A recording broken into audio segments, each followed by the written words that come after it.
Bueno, vamos a continuar con nuestro estudio de sistemas equivalentes de fuerza. Insisto que lo que queremos encontrar acá son sistemas simplificados que sean equivalentes a sistemas de varias fuerzas. Ya estudiamos el caso de cuando tenemos sistemas de fuerza sobre una partícula en el plano y en el espacio. Ya ahora, y también introdujimos lo que es equilibrio de esas partículas. Ahora, en esta clase vamos a comenzar a estudiar lo mismo, pero ya en cuerpos rígidos, es decir, en cuerpos que tienen unas dimensiones determinadas, ya que no se pueden modelar como una partícula y hay que tener en cuenta sus dimensiones y su geometría. Y el objetivo va a ser el mismo, encontrar un sistema equivalente. En este caso no va a ser de una fuerza, o en la mayoría de los casos no va a poder ser solamente de una fuerza, sino que va a tener que tener otras características. Pero igual queremos encontrar el sistema más simplificado posible que se aplique sobre un cuerpo rígido. Entonces vamos a partir recordando un poco lo que era un cuerpo rígido. Como decía, hasta ahora hemos estudiado partículas. Sin embargo, no siempre se pueden modelar los problemas como partículas. Muchas veces los cuerpos tienen dimensiones, ¿cierto?, que son importantes. Un cuerpo rígido va a ser entonces una combinación de un gran número de partículas, eh, las cuales van a estar distribuidas en cierta geometría. Vamos a tomar en cuenta el tamaño del cuerpo y también el hecho de que las fuerzas ya no son concurrentes, ¿cierto? Cuando eran partículas todas eran concurrentes, es decir, actuaban en el mismo punto. Ahora, como el cuerpo está formado por varias partículas, las fuerzas pueden tener distintos puntos de aplicación dentro del cuerpo. Entonces vamos a considerar que los cuerpos son cuerpos rígidos. Eso quiere decir que no se deforman, ¿ya?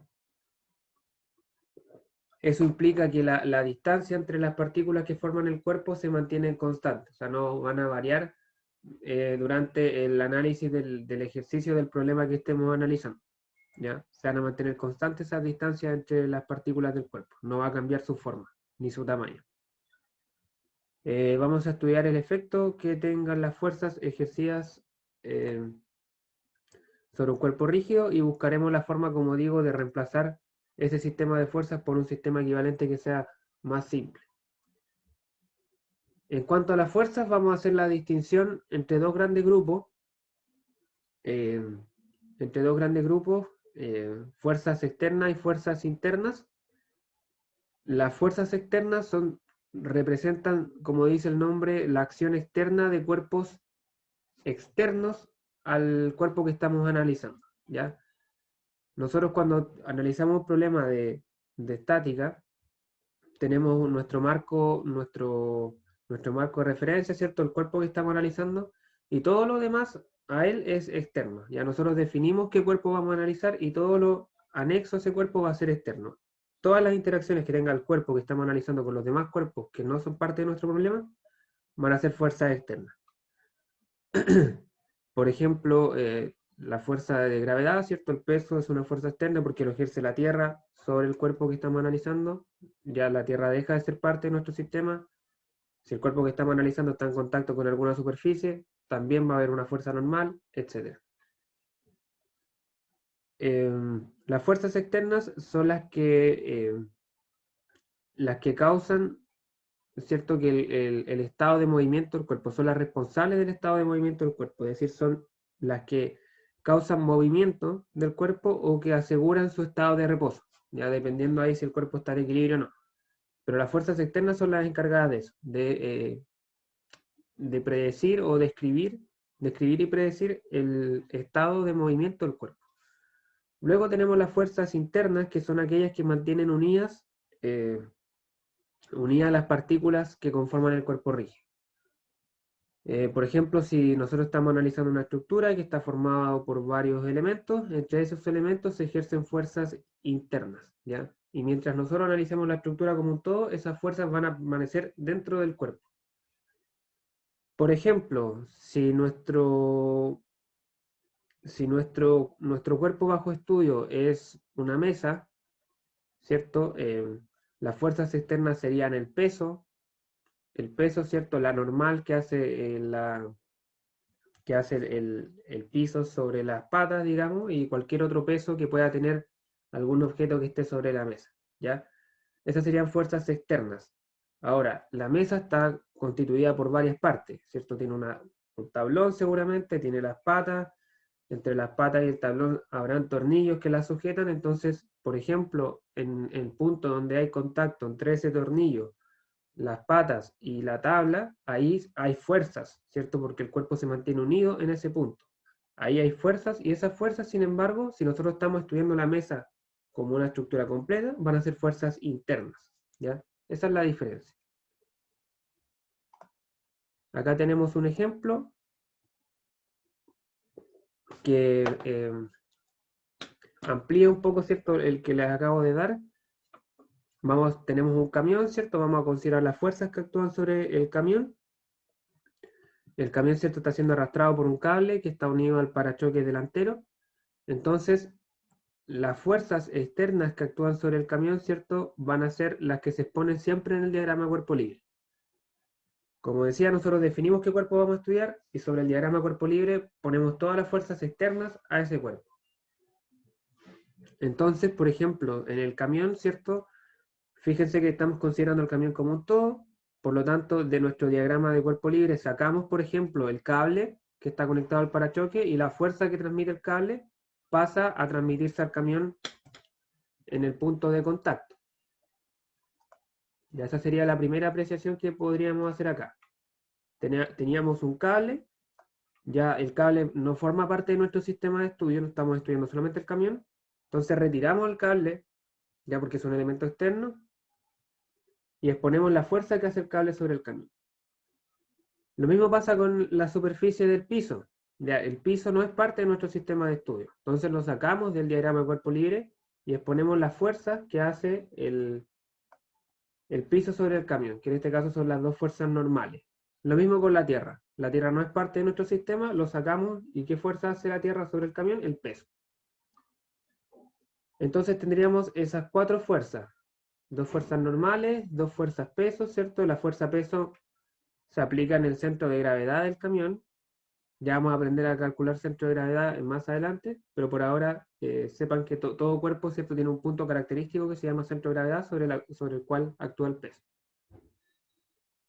Ahora, ¿cierto?, el peso del camión tiende a hacer que se mueva hacia abajo, sin embargo, el piso se opone a este movimiento, por lo tanto aparecen dos reacciones normales, ya que son las normales de toda la vida, digamos. Por último, ¿cierto?, la fuerza F tira del camión, ¿cierto? O sea, la fuerza tensión.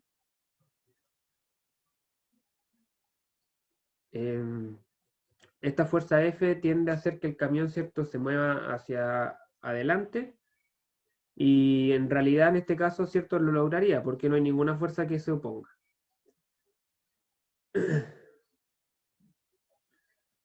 Este movimiento que causaría esta fuerza ¿cierto?, de tensionante, la fuerza del cable, ¿cierto? Ese movimiento se denomina traslación.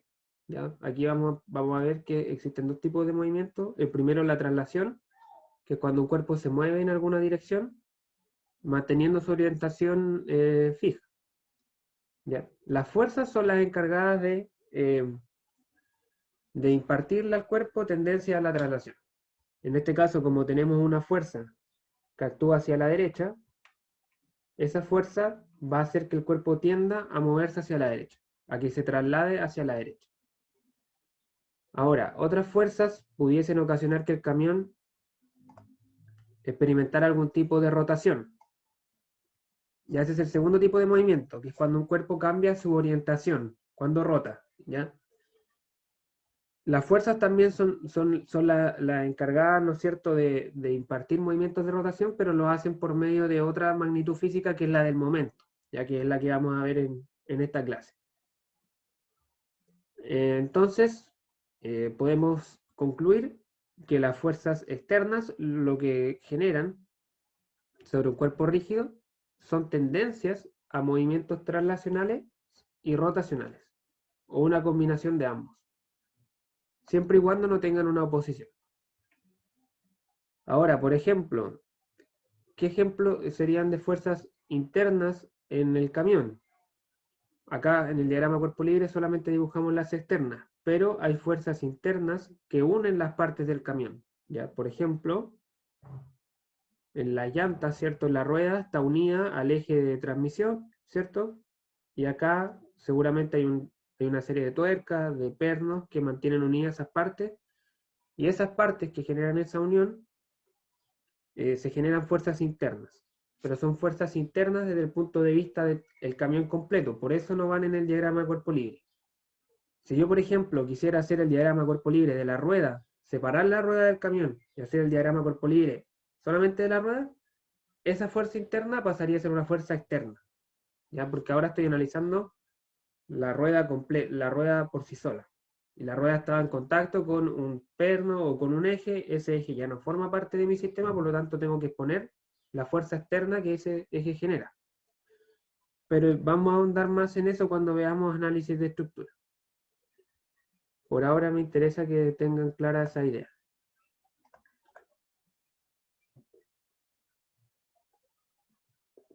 Vamos a recordar un poco ahora lo que era el principio de transmisibilidad, que ahora que vamos a estudiar cuerpos con dimensiones va a tener un rol súper importante, así que es importante recordarlo.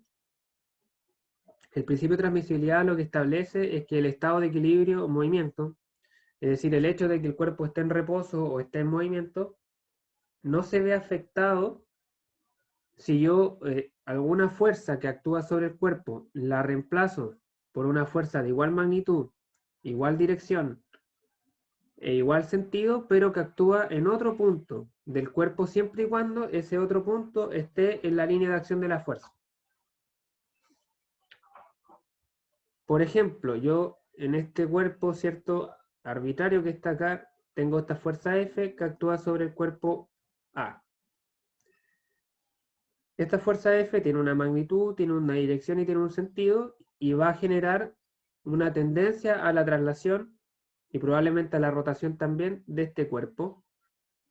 El principio de transmisibilidad lo que me dice es que esta fuerza yo la puedo transmitir, de ahí el nombre, la puedo trasladar a lo largo de su línea de acción. ¿Cierto? La línea de acción es la línea infinita en la cual se encuentra la dirección de la fuerza. Entonces yo la puedo trasladar, por ejemplo, del punto A al punto B. Mantengo la magnitud, mantengo la dirección, mantengo el sentido, cambio el punto de aplicación. Siempre y cuando ese punto de aplicación esté en la misma línea de acción. Entonces estas dos fuerzas van a ejercer el mismo efecto sobre el cuerpo. La misma tendencia a la traslación, ¿ya? Si la fuerza F, por ejemplo, era capaz de sacarlo del reposo, esta fuerza F' también va a ser capaz. Si esta fuerza F le ponía movimiento hacia arriba y hacia la derecha con tanta aceleración o con tanta dirección, esta fuerza F' va a causar lo mismo. ¿Ya? Ese es el principio de transmisibilidad. En el ejemplo del camión, en la práctica, me dice que es lo mismo si yo tiro del camión con esta fuerza F desde adelante a que si yo empujo con esta fuerza F desde atrás. ¿Por qué? Porque la fuerza tiene la misma magnitud, misma dirección, mismo sentido, pero está aplicada en otro punto y ese punto está dentro de la línea de acción. Ese es el principio de transmisibilidad. Y acá, como digo, lo vamos a ocupar bastante.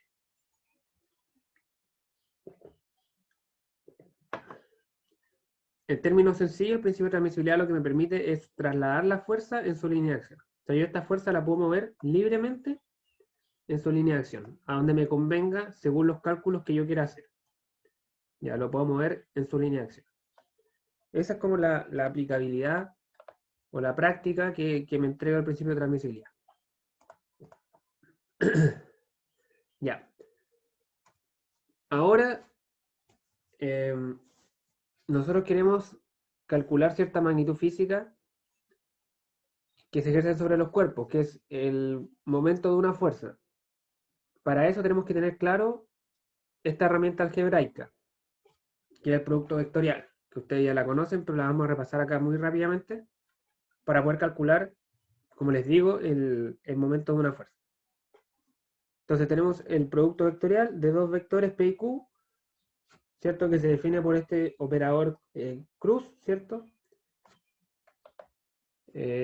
Definimos entonces el producto vectorial V igual a P cruz, cruz Q, ¿cierto? Ya, este producto vectorial satisface una serie de restricciones o condiciones, mejor dicho, ¿cierto? La primera, ¿cierto?, es que el vector que yo obtengo al operar dos vectores de esta manera, con el producto vectorial, producto cruz, obtengo un vector B, ¿cierto?, cuya línea de acción es perpendicular al plano que contiene los dos vectores que estoy operando. Y acá podemos ver el dibujo, tenemos el vector P y el vector Q, que se encuentran en un plano, que es el plano sombreado, y la línea de acción del resultado del producto es perpendicular a ese plano, ¿ya? Es perpendicular a ese plano. Acá comúnmente vamos a tener dos vectores que estén ubicados, digamos, en nuestra pantalla, si lo ven desde el computador, o en su hoja, si lo ven en un escrito, ¿cierto? Y el resultado me da perpendicular a la pantalla o perpendicular a la hoja cuaderno donde yo esté trabajando. Eso en cuanto a la línea de acción. La magnitud, cuando hablamos de línea de acción, ¿cierto? Estamos definiendo la dirección, por supuesto.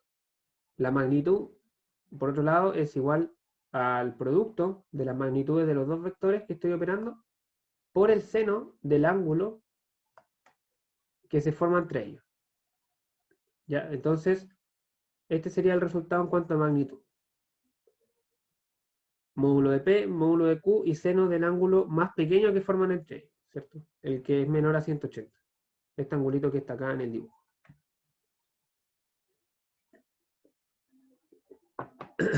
Luego tenemos ya definimos la dirección, definimos la magnitud, me falta definir el sentido. El sentido se obtiene con la regla de la mano derecha, cerrando la mano en el sentido de rotación desde el vector P hacia el vector Q, y entonces el dedo pulgar me indica la dirección de B. Por ejemplo, en el dibujo, ¿cierto? Tenemos P y tenemos Q, cierro la mano así y me queda que el vector saldría de la pantalla, ¿cierto? Yo acá tengo mi pantalla, el vector B, el vector P, giro los dedos en el sentido desde P hasta Q y me queda el pulgar apuntando hacia afuera de la pantalla, hacia arriba, en el caso de este dibujo. Luego, si P y Q no tienen el mismo punto de aplicación, tengo que trasladar alguno para que coincida. Estas son las características del producto vectorial. Aquí hay algunas propiedades. Si P y Q tienen la misma dirección, el producto vectorial es 0, porque el seno de 0, ¿cierto? Es 0. No hay ángulo entre ellos, ¿cierto? Geométricamente, la magnitud del producto vectorial entre P y Q es igual al área del paralelogramo que tiene como lado a P y a Q.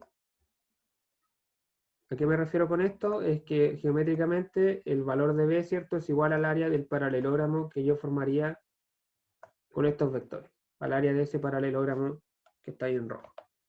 Es una propiedad curiosa que a veces es bastante útil. Luego tenemos que el producto vectorial no es conmutativo, es decir, si yo cambio el orden de los factores, me aparece un signo menos porque me cambia la dirección, porque estaría aplicando la regla de la mano derecha en el otro sentido.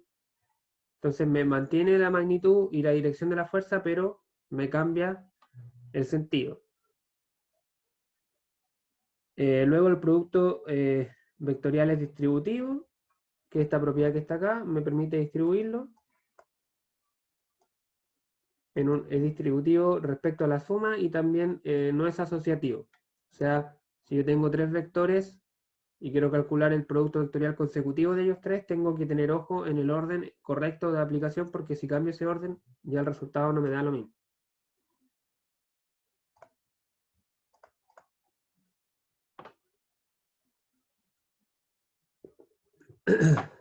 Eso respecto al producto vectorial en términos generales. Ahora en términos de sus componentes rectangulares, que es lo que nos interesa a nosotros, ¿cierto? Para determinar el producto vectorial de un vector expresado, ¿cierto?, en su componente X en Itongo, más su componente Y en J, más su componente Z en Catongo, ¿cierto? Tenemos que considerar que estos vectores unitarios, ¿cierto?, que son los que nos ayudan a expresar un vector en sus componentes rectangulares, tenemos que considerar que tienen magnitud 1, ¿cierto? Itongo, J-tongo y Catongo tienen todos magnitud 1, y todos forman ángulos rectos entre sí. O sea, entre I tongo y J tongo hay un ángulo de 90, entre I y K también, y entre K e I también hay un ángulo de 90. Entonces, a mí me interesa saber qué es lo que pasa si yo calculo los productos vectoriales de cualquiera de estos pares. Por ejemplo, si calculo el producto cruz entre I tongo y J tongo, si calculo el producto cruz entre I tongo y K tongo, em, la dirección, ¿cierto?, del vector que yo obtenga va a ser, por supuesto, perpendicular al plano de los vectores originales que estoy operando, y su sentido se determina con la regla de la mano derecha. Y la magnitud, por supuesto, me va a dar 1, porque voy a tener 1 por 1 por el seno de 90, y esto me va a dar 1. Va a seguir siendo unitario el resultado. Entonces, por ejemplo, si yo quiero calcular el producto cruz entre I tongo y J tongo, el vector unitario, como digo, primero tiene que ser unitario, el vector resultante, porque tengo el módulo de I tongo, que es 1, por el módulo de J, que es 1, por el seno del ángulo que forman entre ellos, que es seno de 90, 1 también. Luego, en cuanto a la dirección, tiene que ser perpendicular al plano XY. ¿Qué es perpendicular al plano XY? Bueno, el eje Z, ¿cierto? Perpendicular al plano XY tenemos el eje Z, y debido a la regla de la mano derecha, ¿cierto?, cerramos la mano desde I tongo hacia J tongo, y me queda K tongo positivo saliendo de la pantalla. Entonces el resultado va en la dirección positiva de ese eje. Entonces tenemos un vector, el resultado sería un vector de magnitud 1, perpendicular al plano aquí, es decir, en el eje Z, y que va en su dirección positiva. Entonces el vector que cumple con esas tres condiciones es justamente K tongo. Entonces acá tendríamos, por ejemplo, que I tongo cruz J tongo es K tongo. Ya, ese sería el primer resultado importante. Luego tenemos que, si calculamos el inverso, es decir, J tongo y K tongo, o sea, J tongo por cruz y tongo, vamos a tener el mismo resultado, pero la regla de la mano derecha va a estar aplicada al revés, por lo tanto me va a dar menos K tongo, que sería este resultado que está acá. Luego, el otro resultado importante es si opero un vector unitario por sí mismo, y tongo, cruz y tongo, por ejemplo, vamos a tener seno de 0 y eso me va a dar 0. Por lo tanto, esto me da 0. Y bueno, si repito esa lógica para los 9 pares de productos unitarios que puedo formar, voy a obtener esta matriz que está acá. ¿Ya? Siempre que opero uno con sí mismo me da 0, y luego cuando opero uno con otro me da el tercero, y luego tengo que determinar si es positivo o negativo con la regla de la mano derecha. Básicamente eso.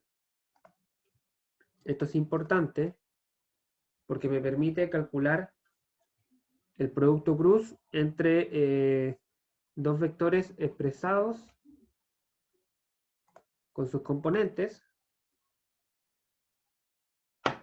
Tenemos, por ejemplo, acá, ¿cierto? Tenemos, por ejemplo, el vector P, que está expresado en sus componentes, Px en I tongo, más Py en J, más Pz en K tongo.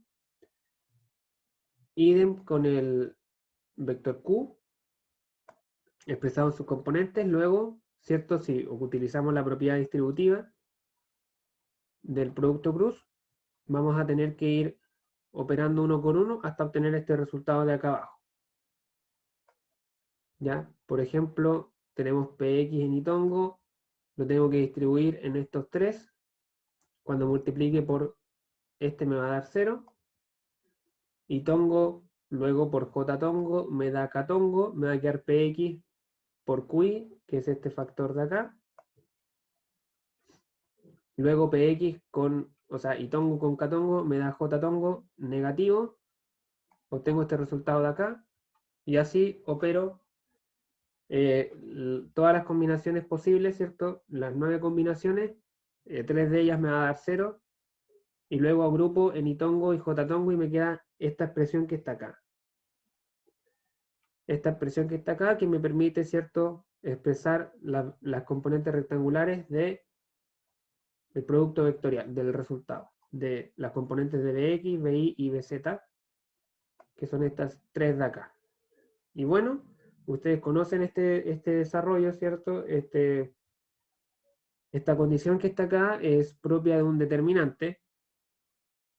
Es propia de un determinante, así que de manera más fácil y más sencilla la podemos expresar a través del determinante. Y la podemos resolver así también, que es más sencillo que aprenderse esta fórmula, por ejemplo. Entonces, el producto vectorial de dos vectores expresados en sus componentes rectangulares, simplemente ocupamos un determinante en el que la primera fila son los vectores unitarios, en la segunda fila son los vectores, las componentes del primer vector, y en la tercera fila las componentes del segundo vector. Y resolvemos el determinante, ¿cierto? Espero que se acuerden, ¿cierto?, de cómo se resuelve un determinante.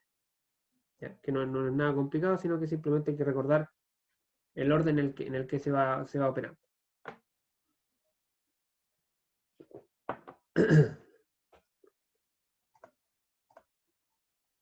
Ya. Ahora sí que ya sabemos cómo calcular un producto cruz, ya sea a través del módulo y del ángulo o a través de sus componentes. Ahora podemos introducir este concepto que es muy importante, que es el momento de una fuerza con respecto a un punto. Bueno, tenemos un cuerpo rígido, ¿cierto? Que es ese cuerpo que está en pantalla, sobre el cual actúa una fuerza F. Esta fuerza de acá actúa una fuerza F sobre un punto específico del cuerpo, que es, en este caso, es este punto A. La posición de ese punto la vamos a definir por medio del vector R, este vector de acá, respecto a un sistema de referencia fijo, un sistema de coordenadas fijo, O, ¿cierto? Entonces tenemos la posición de A con respecto a O. A este vector lo vamos a conocer como, o lo vamos a denominar por vector de posición. Vector de posición de A. ¿Cierto? El vector de posición y la fuerza F definen un plano, ¿cierto? Que es el que se muestra en la figura. Luego, el momento de una fuerza, por definición, del momento de una fuerza, de la fuerza F, por respecto al punto O, se define como el producto vectorial entre R y F, entre el vector de posición y el vector fuerza, que es esta formulita que está acá. Momento igual a R cruz F. Posición, producto cruz, entre posición y fuerza. Bueno, según la definición de producto vectorial, sabemos que el resultado, ¿cierto? El vector momento, en este caso, tiene que ser perpendicular al plano que contiene al punto O y a la fuerza F. Tiene que ser perpendicular al plano del vector R con el vector F. El sentido, ¿cierto? Está determinado por la regla de la mano derecha. También se puede definir por medio del sentido de rotación que haría el vector R al verse sometido a la fuerza F, ¿cierto? Tomando como centro de rotación el punto O. Acá lo que me refiero es que, bueno, ustedes tienen el vector R, imagínense que este es el vector R, el lápiz que tengo acá. Ustedes tienen sujeto al vector R desde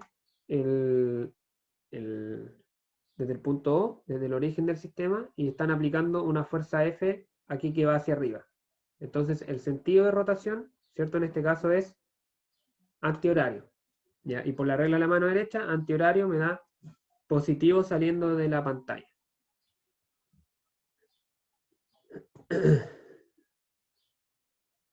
Bueno, generalmente el sentido antihorario se define como positivo, pero en la práctica podemos realizar esa definición como convenga.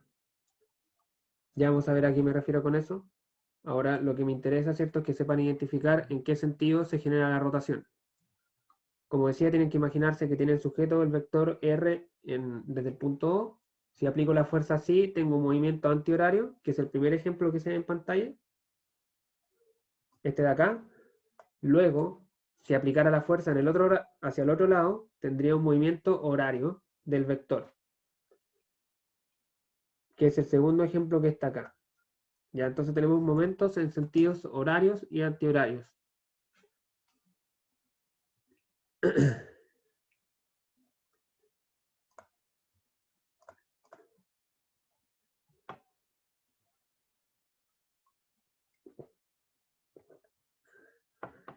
Luego sabemos que ya sabemos que la dirección es perpendicular al plano. Sabemos también que el sentido lo da el sentido de rotación. Ahora la magnitud sabemos que es la multiplicación entre los módulos, el módulo de R, el módulo de F y el seno del ángulo que se forman entre ellos. Entonces, acá, ¿qué me da? ¿Qué resultado importante puedo sacar de acá? Es que, bueno, este ángulo, que es el ángulo que forma entre F y R, se repite acá y por lo tanto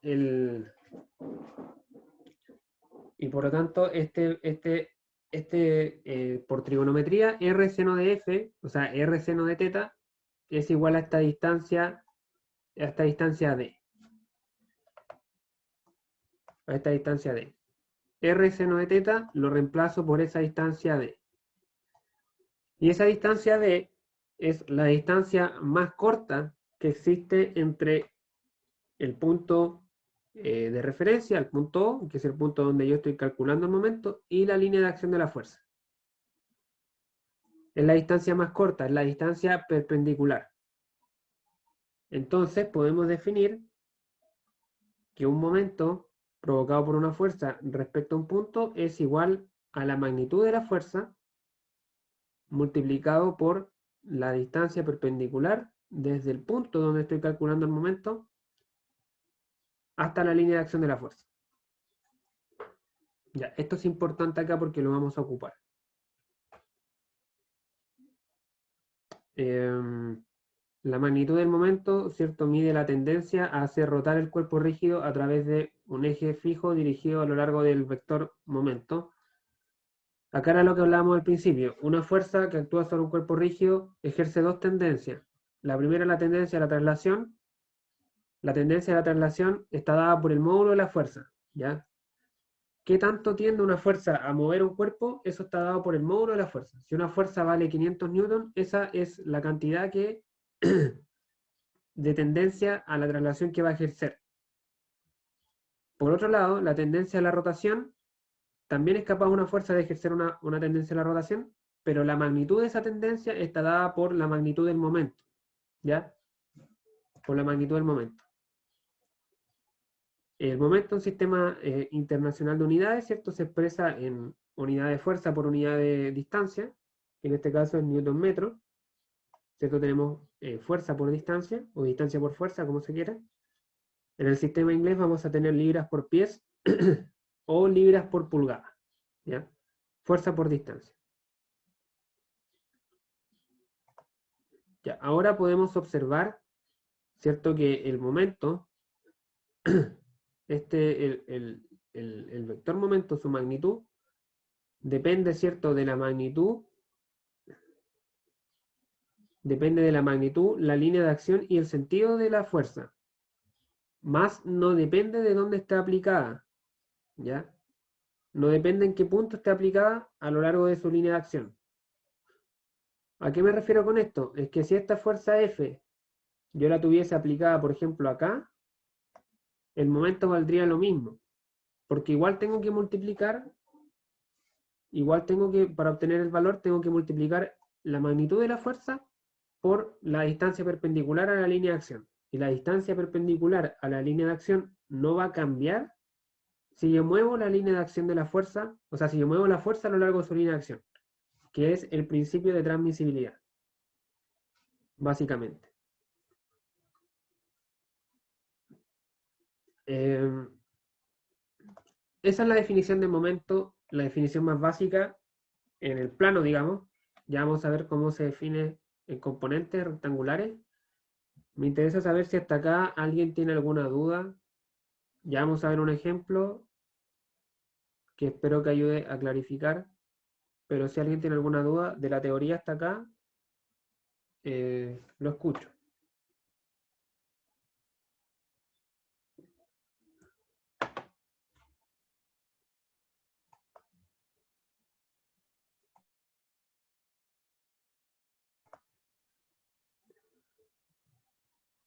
Bueno, parece que nadie tiene ninguna consulta. No, profe, todo bien, Ya, todo clarísimo. qué bueno. Entonces vamos a continuar nomás. Falta ver un pequeño detalle que es el teorema de Varignón, que es básicamente la propiedad distributiva del producto cruz, del producto vectorial aplicada al cálculo de un momento. Básicamente lo que me dice es que si sobre el cuerpo rígido, o mejor dicho, sobre un mismo punto del cuerpo rígido, tengo un sinfín de fuerzas aplicadas, actuando en el mismo punto A. Por ejemplo, si acá, si en este ejemplo tuviera, por ejemplo, más de una fuerza aplicada en el mismo punto, tiene que ser en el mismo punto, ojo, tiene que ser en el mismo punto. Entonces,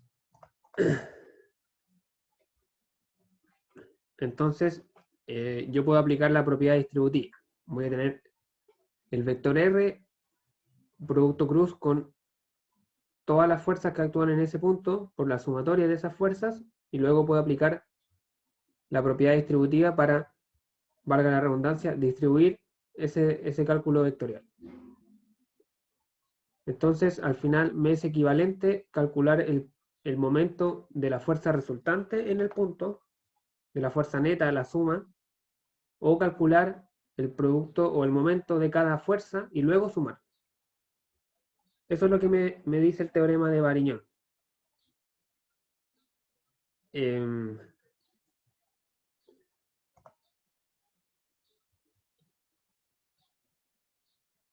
Eso, que el momento de la fuerza resultante de varias fuerzas concurrentes es igual a la suma de los momentos. Ya, el momento de la suma de las fuerzas es igual a la suma de los momentos de cada fuerza por separado, básicamente. Y eso me va a facilitar bastante la vida para calcular momentos, porque me permite calcular momentos a partir de las componentes de una fuerza. ¿Ya? No necesito calcular el momento de la fuerza completa, sino que la puedo descomponer, calcular el momento de cada fuerza, de cada componente y luego sumar. ¿Ya? Que muchas veces es más fácil, aunque no lo crean, que calcular el momento de la fuerza completa. Por ejemplo, tenemos el mismo ejemplo anterior, tenemos esta fuerza F. Entonces, si yo quiero calcular el momento, tengo primero, la primera opción es extender, ¿cierto?, la línea de acción de esta fuerza y encontrar la distancia más corta, la distancia perpendicular, que digamos que puede ser esa. Encontrar la distancia perpendicular o la distancia más corta, geométricamente a veces puede ser complicado, ¿ya? Puede ser complicado. ¿Se puede? Seguro que sí, pero es mucho más fácil hacer lo siguiente: descomponer la fuerza F en Fx y Fi, y en vez de calcular el momento de F, calculo el momento de Fx, luego calculo el momento de Fi, y luego sumo, ¿ya? Entonces, descompongo la fuerza, vamos a calcular el momento de la primera componente, que es Fi. Tengo Fi, ¿cierto?, su línea de acción infinita, y luego fíjense que la distancia perpendicular desde el punto O hasta la línea de acción de Fi es esta distancia X. Es la componente X del vector R. ¿Sí? Entonces, el momento de Fi va a ser X por Fi. ¿Ya? X por Fi. Y el sentido va a ser, imagínense, ¿cierto? Que el vector X lo tienen agarrado desde el punto O y la fuerza Fi va hacia arriba, entonces esto hace que esto rote en sentido antihorario. Antihorario. Entonces, positivo. ¿Ya? Acá, en esta ecuación, yo estoy definiendo, este simbolito que está acá, estoy definiendo que los momentos antihorarios van a ser positivos. Eso yo lo puedo hacer en cada cálculo. Decir, oye, ya para este cálculo los antihorarios son positivos. Eso es lo que estoy haciendo acá. Entonces, X por Fi es un momento antihorario positivo. ¿Todo bien hasta ahí? Ahora tendríamos que calcular el momento de Fx. Misma situación. Lo que hago es extender la línea de acción de Fx. Esta es la línea de acción, ¿cierto? Es una línea infinita.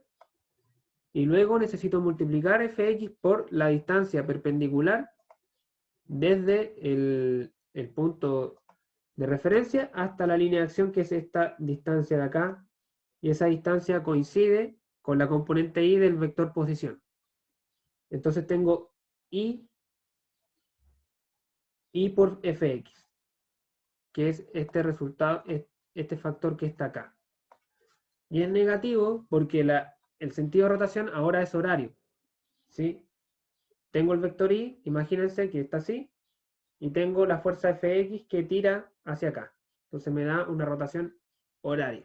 Y como yo definí que antihorario era positivo, un momento horario me va a dar negativo. Por eso va el signo menos. Entonces, por eso es importante el teorema de Varignón, porque me permite calcular los momentos con esta aplicación. Descompongo, calculo el momento de cada componente, sumo, teniendo cuidado con los signos. ¿Ya? Esa suma a veces puede ser una recta si los signos son contrarios. Básicamente, acá se explica lo mismo que acabo de explicar, ¿cierto? X por Fi es el momento de Fi, horario positivo, y Y por Fx es el momento de Fx, horario negativo, ¿sí?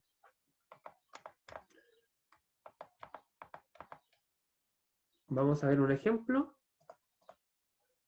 que es este ejemplito que está acá.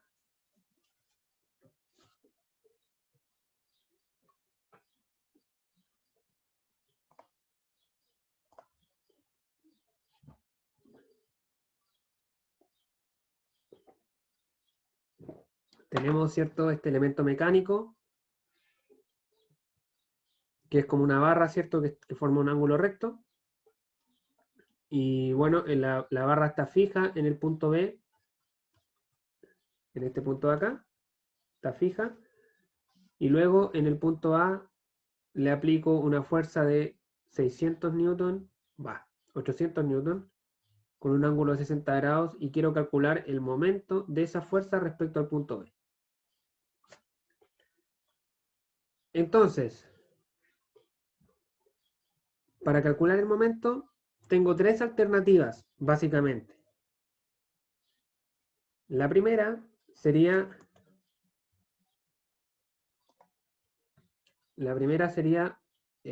ocupar el determinante.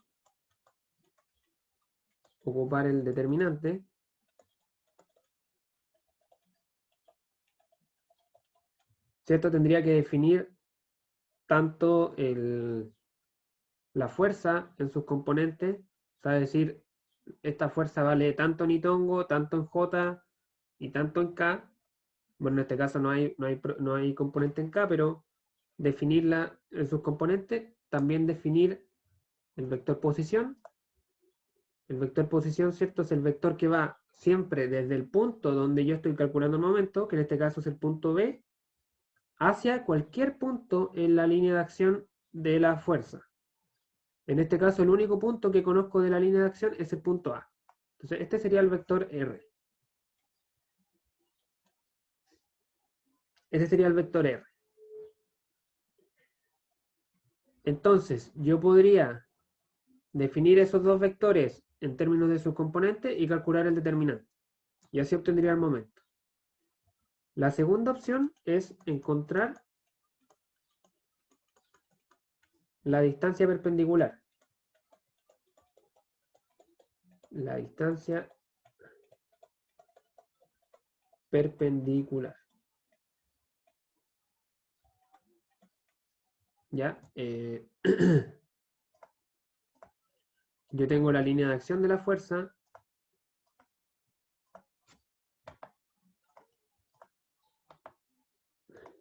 Tengo la línea de acción de la fuerza, que digamos que es...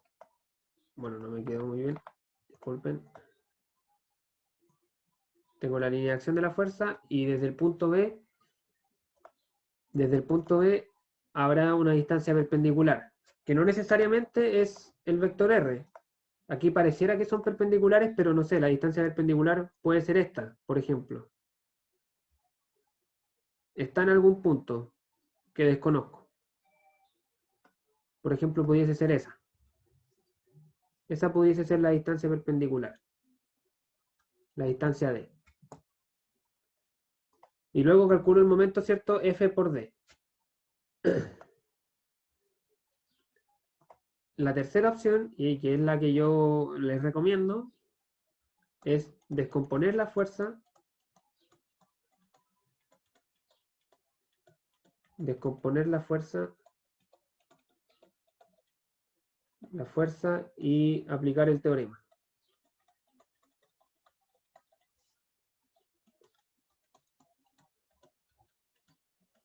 Es decir, descomponer la fuerza y calcular el momento de cada fuerza y luego sumar. Esa es la forma que yo les recomendaría que ocupen y es la que yo generalmente ocupo para resolver los problemas. Así que esa es la que vamos a ocupar. Entonces, vamos a descomponer la fuerza. Primero que nada. Esta fuerza, ¿cierto? Tiene una componente horizontal, tiene una componente vertical.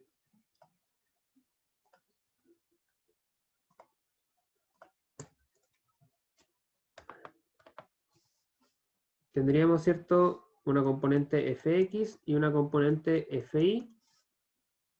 Fx va a valer 800 newton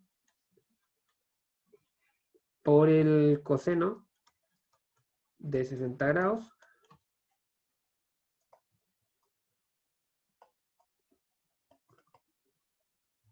$800 newton por el coseno de 60 grados. Eso vale 400 newton.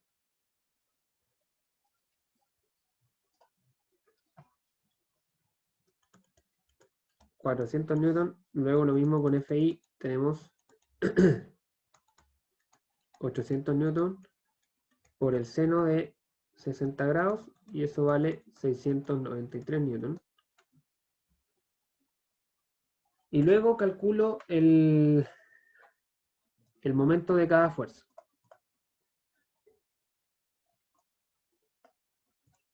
Vamos a calcular el momento.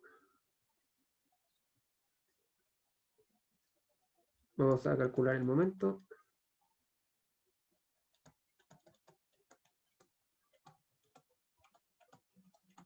El momento lo estamos calculando respecto a B. ¿Cierto? Siempre se calcula respecto a un punto. Y vamos a definir el sentido horario como positivo. ¿Ya? Entonces, calculamos el momento de cada componente. Vamos primero por Fx. Esta es Fx, ¿cierto? La componente horizontal. Esa componente tiene una línea de acción, que en este caso, ¿cierto? Es esta línea horizontal. Y el momento de esa componente es igual al módulo de la componente por la distancia perpendicular desde el punto B hasta la línea de acción. Esa distancia perpendicular, en este caso, sería, ¿cierto? Esta distancia de acá, desde B hasta la línea de acción. Y esa distancia vale 160 milímetros. Está dada la geometría de la figura. Entonces el momento de Fx va a ser el módulo de Fx, 400 newton, por esta distancia que vale 160 milímetros, o en metros serían 0,16 metros. 0,16 metros. Y es positivo porque en la dirección de rotación es horaria. ¿Sí? Fíjense que tengo acá el vector en la línea verde, ¿cierto? La distancia desde B hasta la línea de acción, y la fuerza Fx actúa así. Entonces esto me hace girar en sentido horario. Y acá estoy definiendo el horario como positivo. Por eso va con más. Luego, segunda componente. Trazamos la línea de acción. La línea de acción. Y encontramos la distancia perpendicular desde el punto B hasta la línea de acción, que en este caso sería esta distancia de acá. Esta distancia de acá. Entonces, el momento sería el módulo de la componente, 693 newton, por la distancia perpendicular, que en este caso es 0,2 metros. Y el sentido de rotación, de nuevo, imagínense que tienen el vector agarrado desde B y la fuerza F actúa hacia arriba, por lo tanto hace que esto gire en sentido horario también. Por lo tanto va con positivo.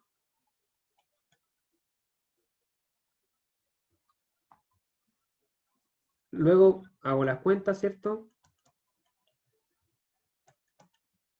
Hago las cuentas y me va a dar 202,6 newton metro. Ese sería el valor del momento que genera la fuerza respecto al punto B. Es una medida de la tendencia a la rotación que genera la fuerza respecto a ese punto. ¿Ya? Esta fuerza lo que hace es que este cuerpo tienda a rotar, ¿cierto? En sentido antihorario, o sea, horario, perdón, en sentido horario respecto al punto B.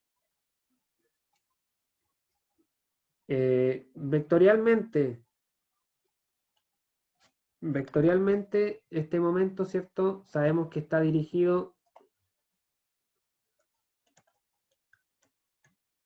este es el módulo, ¿sí? Vectorialmente sabemos que el momento, al ser el producto cruz, es perpendicular al plano de la figura, es decir, va dirigido en catongo.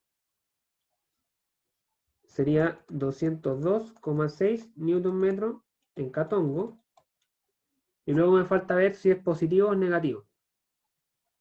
Eso ocupo la regla de la mano derecha. Como el momento es horario, me va a dar hacia la pantalla, que es el sentido negativo del eje Z. Por lo tanto, el momento vectorialmente sería menos 202,6 newton metros.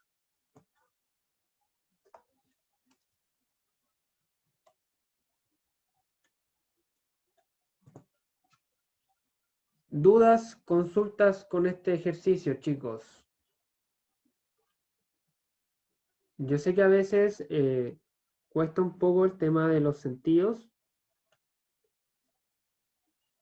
pero eso es más que nada práctica.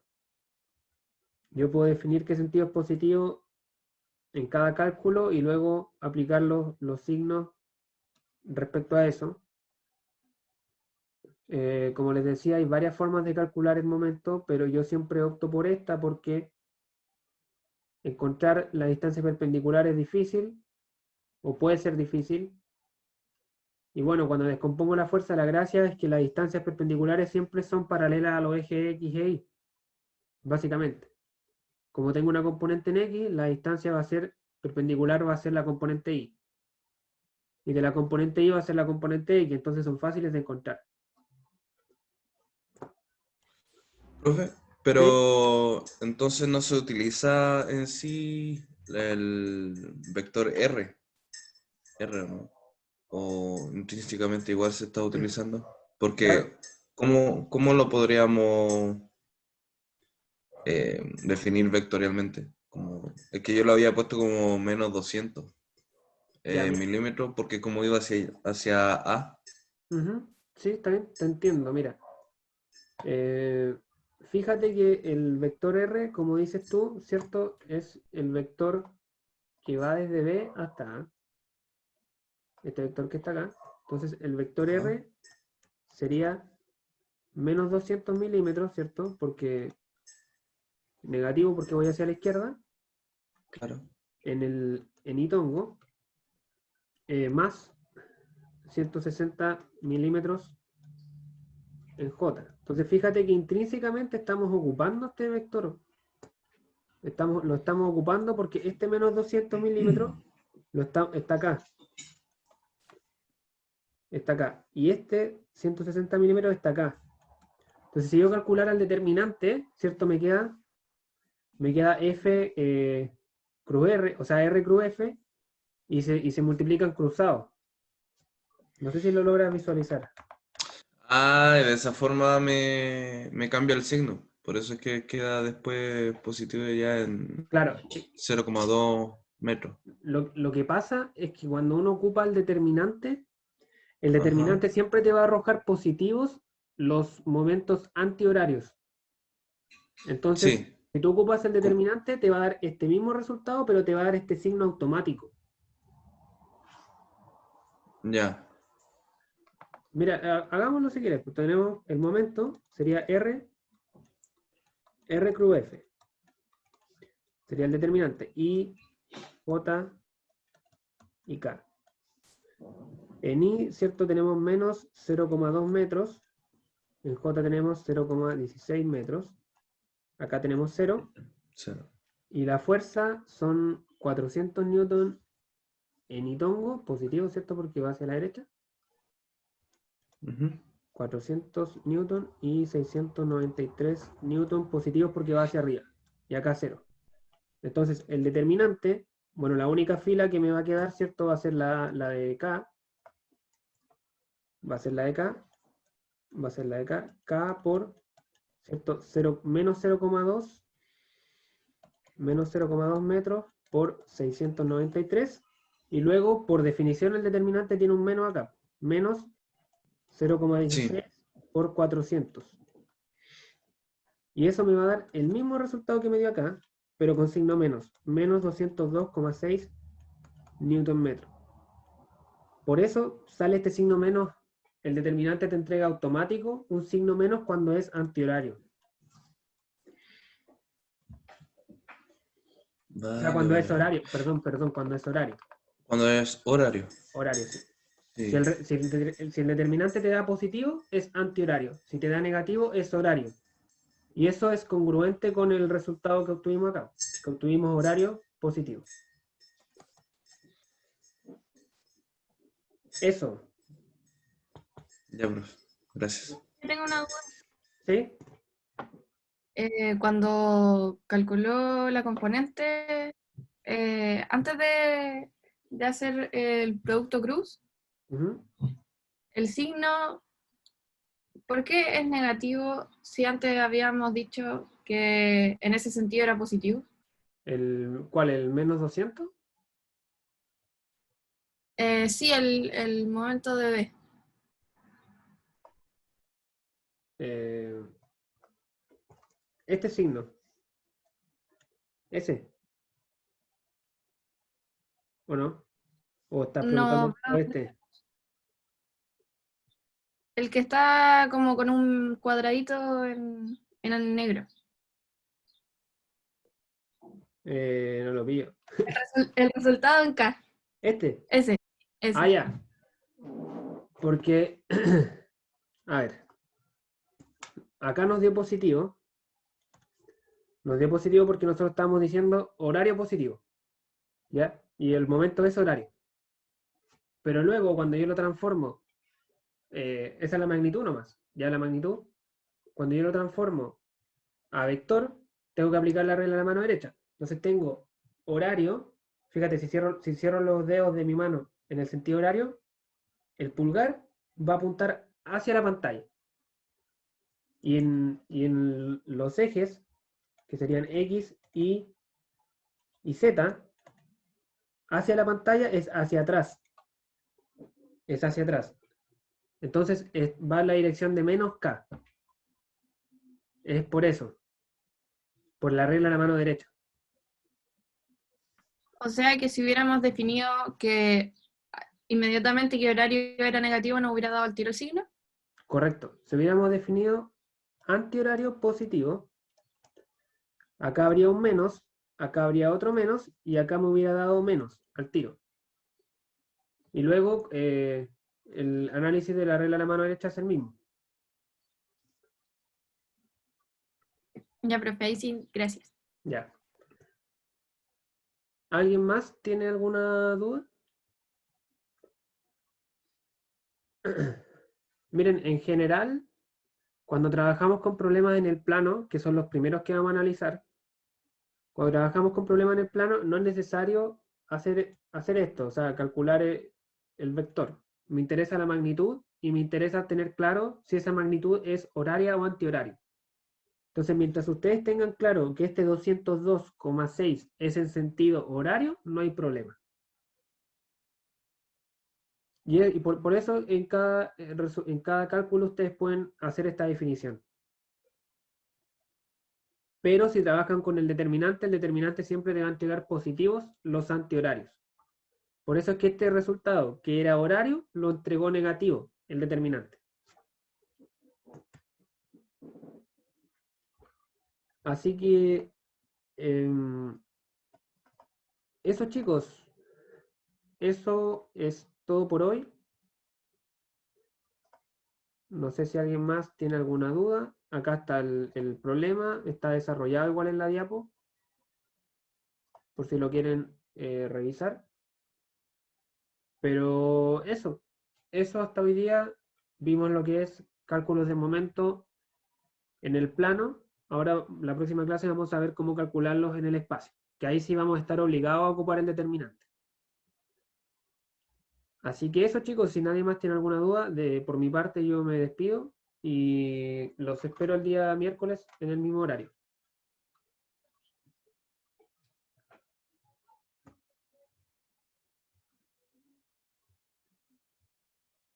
Ya, profe, muchas gracias. Gracias, profe. Que esté muy bien. Ustedes igual, que estén muy bien, que tengan buena semana y Profe, nos vemos. Nos vemos.